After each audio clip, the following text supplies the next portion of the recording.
हाय दोस्तों, आप सब लोग कैसे हैं।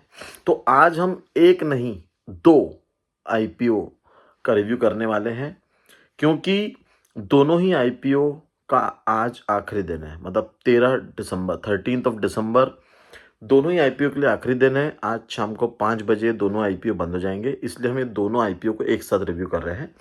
पहला आईपीओ है विशाल मेगा मार्ट। ये भी बहुत चर्चित नाम है। 600 प्लस इसके स्टोर्स हैं ऑलरेडी, डीमार्ट से ज़्यादा। और काफ़ी एग्रेसिव है ये अपने स्टोर के चेन्स खोलने में। और इसी वजह से ये जो आईपीओ है इसमें और सारी ऐसी बातें हैं जो इसको काफ़ी खास बनाती हैं। तो हम बात करते हैं सबसे पहले कि कितना बड़ा आईपीओ है। तो ये एक बहुत इम्पोर्टेंट बात है इस आईपीओ की, कि विशाल मेगा मार्ट का जो आईपीओ है 8,000 करोड़ का आईपीओ है। मतलब 2024 का शायद ऑलमोस्ट ये आखिरी सबसे बड़ा आईपीओ होने वाला है। 8,000 करोड़ का आईपीओ है। 13 दिसंबर को बंद हो रहा है, मतलब आज बंद हो रहा है। अपर बैंड पर इसका एक शेयर का प्राइस 78 रुपीज़ रखा गया है और मिनिमम लॉट साइज है 190 शेयर्स का। मतलब रिटेल कैटेगरी में 14,820 रुपये का एक लॉट है। अब फटाफट हम इसके पॉजिटिव्स की बात कर लेते हैं। इसका सबसे बड़ा पॉजिटिव पॉइंट ये है कि ये कैश रिच कंपनी है। हाँ, और दूसरा, ये स्टोर खोलने में काफ़ी एग्रेसिव है। मतलब और असेट लाइट कंपनी है। मतलब ये है कि ये रेंटल्स पे अपने स्टोर्स खोलते हैं, जगह पर स्टोर्स खोलते हैं। खुद का प्रॉपर्टी इन्वेस्ट करने से बेटर ये रेंटल में जाते हैं। तो इनको नए नए स्टोर्स खोलने में उतना एक्सपेंस नहीं आता है। चौथा, प्रमोटर्स बहुत अच्छे हैं, काफ़ी साउंड है और प्रॉपरली मैनेज कंपनी है। फिफ्थ पॉइंट इसका पॉजिटिव अगर हम देखें तो उसमें फिफ्थ पॉइंट ये निकल कर आता है कि जो वैल्यूशंस हैं वो काफ़ी अट्रैक्टिव रखे गए हैं।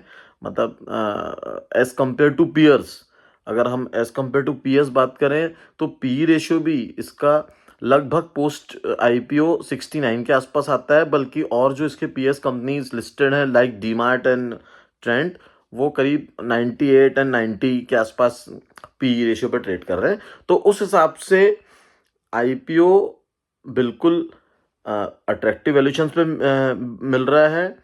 बड़ा आईपीओ है, इसलिए आईपीओ मिलने के चांसेस भी बहुत हैं सभी कैटेगरीज में।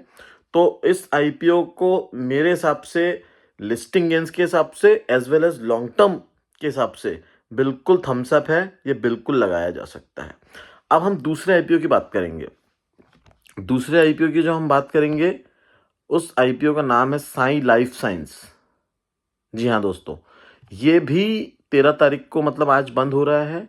और ये भी एक मिड साइज आईपीओ कहेंगे इसको, क्योंकि ये भी 3,042 करोड़ रुपए का आईपीओ है। इसमें हम अगर अपर ब्रांड पे प्राइस देखें तो 549 का है, लॉट साइज 727 शेयर्स का है। और इस हिसाब से रिटेल कैटेगरी में जो एक लॉट बनता है वो 14,823 रुपये का एक लॉट बनता है। और ये एक लाइफ साइंस कंपनी है।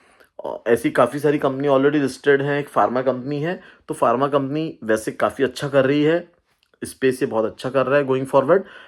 बट ये आईपीओ कंपेरेटिवली वैल्यूशंस के हिसाब से हम अगर देखें तो थोड़ा सा हायर साइड है, थोड़ा महंगा लग रहा है मुझे। तो लिस्टिंग गेंस के हिसाब से अगर इस आईपीओ को लगाने की हम बात करते हैं तो म्यूटेड गेंस मिल सकते हैं या नॉमिनल गेंस मिलने की संभावना इसमें ज़्यादा है। बट लॉन्ग टर्म के लिए जो और दूसरे जो जो रिस्क टेकिंग इन्वेस्टर्स हैं वो इस आईपीओ में शॉर्ट टर्म के लिए या लिस्टिंग गेंस के लिए जा सकते हैं। But for a long term purpose company अच्छी है। फार्मा इस स्पेस में काफ़ी दम है, तो उस हिसाब से लगाया जा सकता है। तो और हाँ दोस्तों, विशाल मेगा मार्ट के लिए मैं आपको कुछ निगेटिव बात भी बताऊंगा। इसका जो मेन नेगेटिव पॉइंट ये है कि इसका जो कंसंट्रेशन है वो 3 स्टेट्स में है, यूपी, असम, यूपी, असम ये मेन दो, और एक और कर्नाटका, ये 3 स्टेट्स में इसका कंसंट्रेशन ज़्यादा है, तो ये थोड़ा सा रिस्क हो जाता है। दूसरा नेगेटिव पॉइंट है कि पूरा का पूरा ऑफर फॉर सेल है, मतलब जो भी पैसा आईपीओ से मिलेगा वो कहीं इन्वेस्ट नहीं होगा। हालांकि कंपनी ऑलरेडी कैश रिच है, तो वो इस चीज़ को थोड़ा बैलेंस करती है। तो ये जो 2 मुझे नेगेटिव पॉइंट्स लगे थे विशाल के, मैंने बता दिए, और साई लाइफ साइंस के लिए भी अपन ने डिस्कस कर लिया। तो अभी तक अगर आपने मेरा चैनल सब्सक्राइब नहीं है तो सब्सक्राइब कर लें, ताकि अभी और भी जो आगे अच्छे अच्छे आईपीओ आने वाले हैं उसके लिए मैं ऐसी वीडियो बनाता हूँ, ताकि मेरे दोस्तों को कुछ अच्छा रिव्यू मिल जाए और वो अपना डिसीजन ले सकें। So thank you so much for watching my videos. Thank you so much.